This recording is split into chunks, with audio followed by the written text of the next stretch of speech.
एक समय की बात है। किसी नगर में एक पंडित जी रहते थे। उनका स्वभाव बहुत ही सरल था और उन्हें किसी भी चीज़ का लालच नहीं था।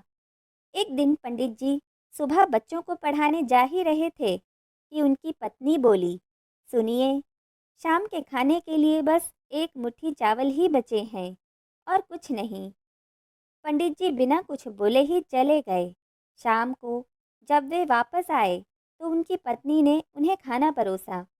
खाना खाकर पंडित जी बोले, अरे, ये साग तो बहुत ही स्वादिष्ट है, तुम कहाँ से लाई?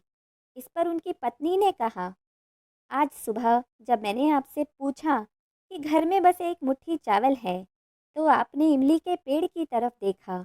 मैं तभी समझ गई थी और मैंने इमली का साग बना दिया।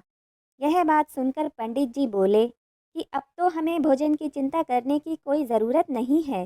पंडित जी जिस नगर में रहते थे, वहाँ के राजा को जब उनकी गरीबी के बारे में पता चला, तो राजा ने पंडित जी को अपने महल में आकर रहने को कहा, लेकिन उन्होंने मना कर दिया। यह बात राजा को बहुत अजीब सी लगी और वे खुद पंडित जी से मिलने उनकी छोटी सी कुटिया में पहुँच गए। कुछ देर बात करने के बाद राजा ने पूछा, पंडित जी, आपको कोई तकलीफ तो नहीं है ना यहाँ? इस पर पंडित जी बोले कि यह बात तो आप हमारी पत्नी से ही पूछ लीजिए।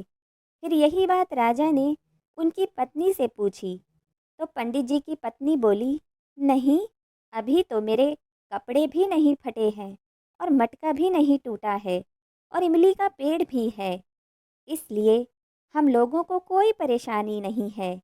हम दोनों लोग बहुत कम चीज़ों में ही बहुत खुश रहते हैं। ये बात सुनकर राजा बहुत खुश हुए और उन्हें प्रणाम करके वहाँ से निकल गए। जीवन में हम सबके पास सब कुछ हो, ये ज़रूरी नहीं, इसलिए जो हमारे पास है, हमें उसी में खुश रहना सीखना चाहिए। दोस्तों, आपको यह कहानी कैसी लगी और इस कहानी के बारे में आपके क्या विचार हैं? हमें कमेंट करके ज़रूर बताएं। धन्यवाद।